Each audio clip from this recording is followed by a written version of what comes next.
Good morning and welcome back to Trinidad and Tobago, where we continue with the program. And guess what? It is time for our Tobago segment. Now, Juanita Headley, she's an attorney at law and founder and CEO of Changing Cases. It's an international organization dedicated to the eradication of sexual exploitation. She spoke with us yesterday on the issue of human trafficking, and today we'd like to continue that conversation with her. She joins us from our studio in Tobago. Ms. Headley, good morning. Thank you so much for joining us again. Good morning. Thank you for having me. Now, when we did not really get to talk much about Changing Cases, your company, let's get into it a bit. When was this organization established? Around 2014, I went to the Philippines for the first time. And after going there, I decided that I wanted to really push and promote the information that I have, and I really wanted to raise a greater awareness to people of this issue. So my organization, Changing Cases, it's very much a grassroots organization. I am the CEO, board member, founder, director, and everything.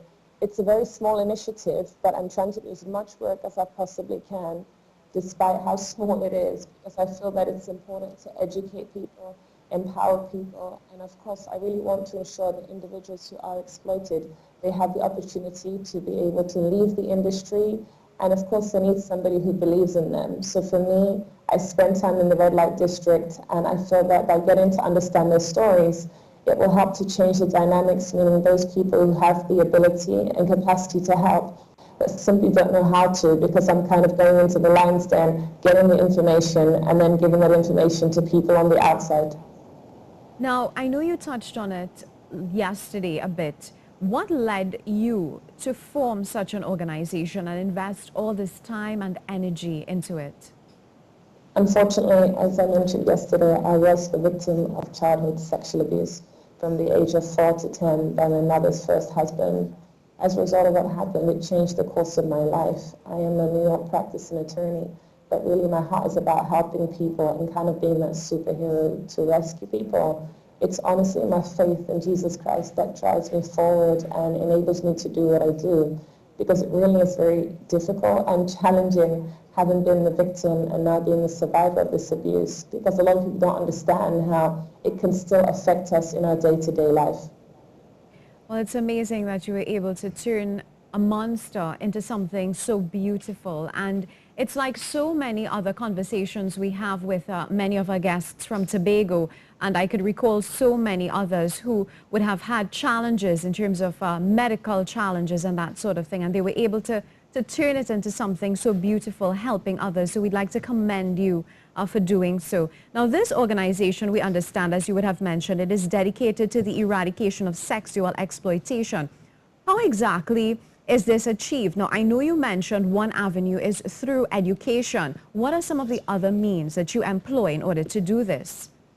For me, I kind of act as a middleman. So that means that when I get information, I forward it to the appropriate people. When I'm in Trinidad and Tobago, I know of the Counter-Trafficking Unit. I've worked personally with Alana Wheeler. So if I was aware of an issue of trafficking, exploitation, whether sex, labor, or organ trafficking, I would reach out to her. And then I also know individuals in the police, I know social workers, lawyers who do this kind of work. So beyond the education, my desire is to be able to help those people who are currently victims, or those individuals who are simply experiencing sexual abuse at home, which may lead to a spiral that could end up with them being prostituted later on down the line. Now, your work has been tremendously extensive. In which countries are there ongoing projects by Changing Cases, and how many countries have you traveled to in your mission thus far? I've been to 27 countries in my life, and I've traveled to a lot of Asia, specifically focusing on the issue of human trafficking. The work that I do, it's primarily focused here in Trinidad and Tobago, in New York, England, India, the Philippines. And then I've spent time in Cambodia, in Thailand, Vietnam, and every time that I go to the red light district, I want to get to understand the issues there. So there are certain parts of the Philippines where I've not experienced the red light, I've not been exposed to it, but I'm trying to learn and garner as much information because I want to be able to see myself through the eyes of the victims, through the eyes of those who are exploited. So if it wasn't for the grace of Jesus, I could have been prostituted. and I want to understand what it's like so that I can help to safeguard other individuals from ending up being exploited. That experience with the red light district, how did it really impact your life? Changes the way I think and perceive individuals. Before I spent time in the red light district, I was very judgmental towards prostituted people. But now, after having spoken to these victims, both male and female, I see these individuals as victims of a system, of victims of poverty. And when I spend time with them, I understand that often they are not there because they want to make a fast buck or easy money. And when people say that it's sex work or a job, I wholly disagree, because many of these men and women do not enjoy what they do. They're petrified. The way that they get treated by the customers, it really isn't something that we perceive it to be. The movies glamorize it. But many of these prostituted people, they're tortured, they're raped, sometimes kidnapped and murdered. This is not a job. It's not a job. Wow. Now, I understand that earlier this year you were part of a presentation hosted by City Women's Dialogue and the Human Equity Value Institute at Calm Hall in Belmont. What was it all about? And during this visit, are there similar events you will be attending or speaking at? Yes, that's correct. I will be speaking on human trafficking throughout Trinidad and Tobago at schools, churches, community centers, the police station, the army.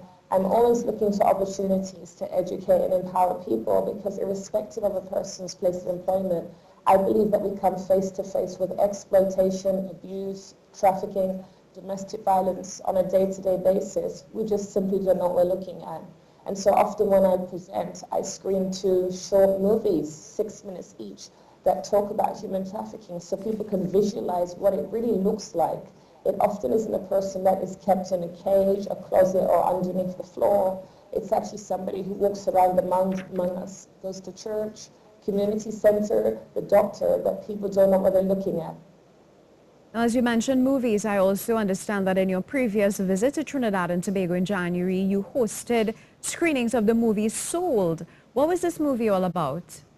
Sold is a movie about a girl called Lakshmi who is offered an opportunity for work. She lives in Nepal and is brought to Mumbai. And when she is there, she is prostituted by the individuals who run the brothel. It's a fantastic movie. It's not my movie. It's a Hollywood movie.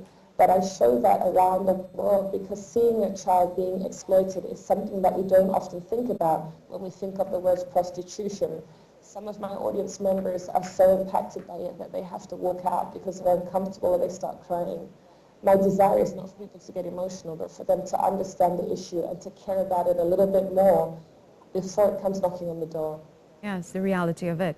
Now, exploitation, abuse, and trafficking is happening here. Those were your words at that event in January. What are some indications that a person may be a victim of human trafficking? An individual who's a victim of human trafficking, they may not know where they are. So, for example, they're in Tobago, but they believe they're in Port of Spain because of movement. Their documentation may be taken away. They may look very sickly or ill, undernourished. It's possible that they're incredibly tired, that they have a tattoo called branding, which may be a barcode or a name or a scripture on them. They may be under the influence of drugs and alcohol, or on the other end, they may simply have lots of jewelry. They may dress very differently to the way they used to, be very sexualized in their behavior, in the way that they dress.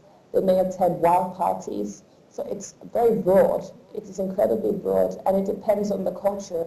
In a place like India, many of the prostituted women will wear their night clothes outside, which is a long dress. Or many of the prostitutes in India will simply wear jeans and a t-shirt. Wow. Now, how severe is human trafficking, this particular problem, in the Caribbean region?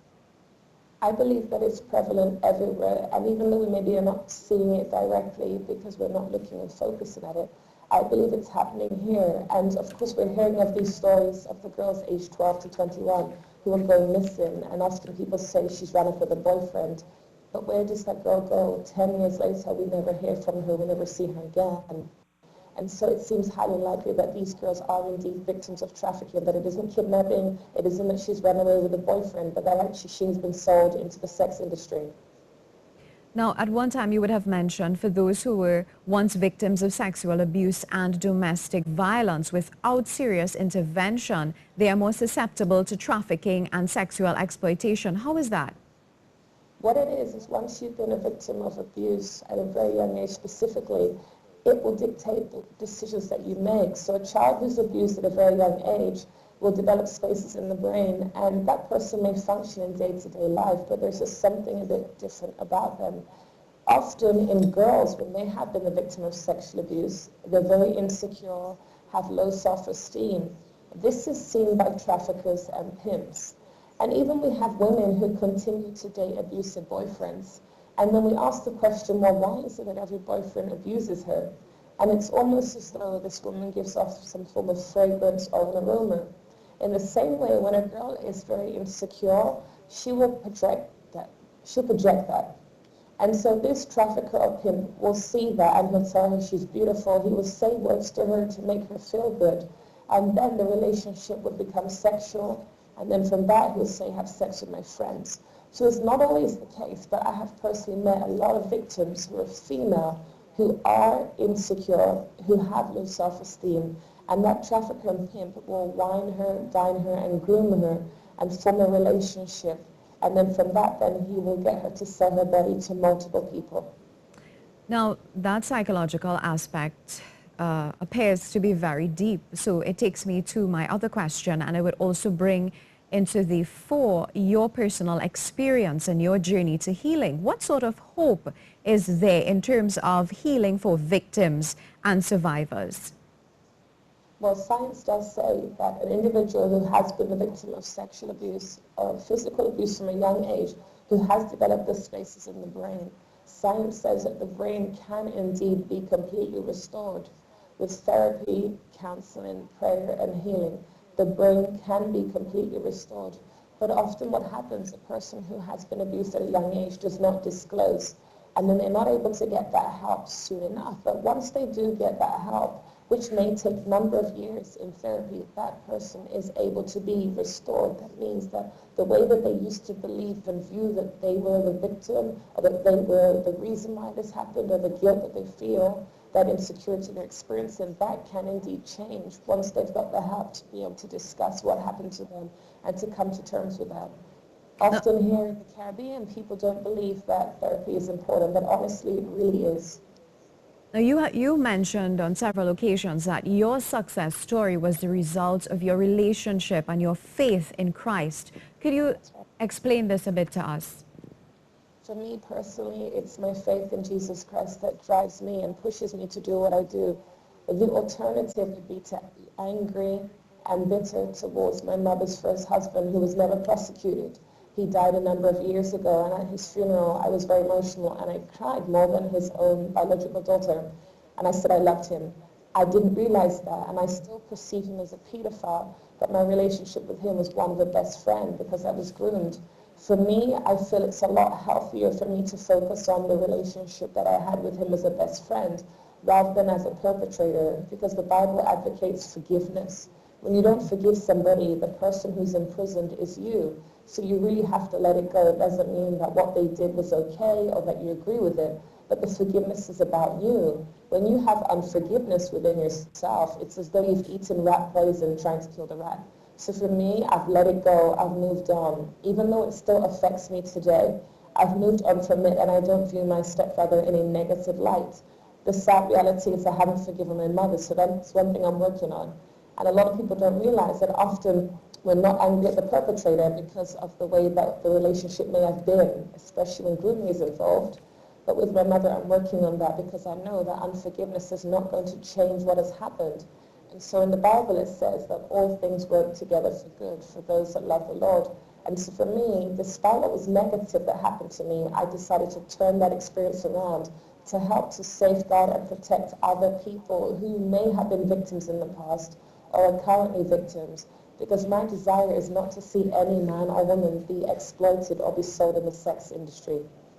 You spoke like Joseph from the Bible when he told his brothers that said thing when they apologized for selling him as a slave in Egypt, he said that exact thing. What you meant for evil, God was able to turn it around for good. Thank you so much, Juanita Headley. It's been a pleasure chatting with you. What are your closing comments?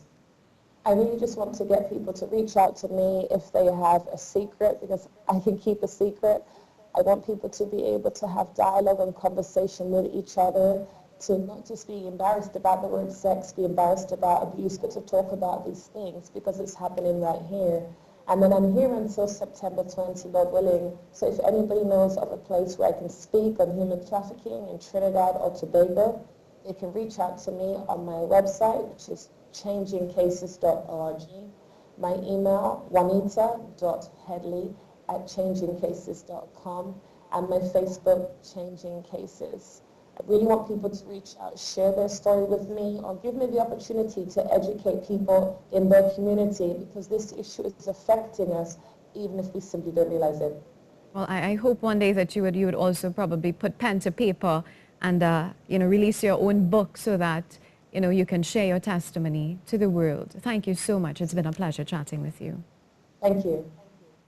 And of course, we've been chatting with Juanita Headley, an attorney at law, founder and CEO of Changing Cases. It's an international organization dedicated to the eradication of sexual exploitation. And just to remind you, hotline numbers that can be contacted to report suspicious activity or to get help. You can contact the Counter Trafficking Unit hotline at 800-4288 and also Childline 800-5321. And for further information on Juanita Headley and her organization, as she said, visit the website www.changingcases.org.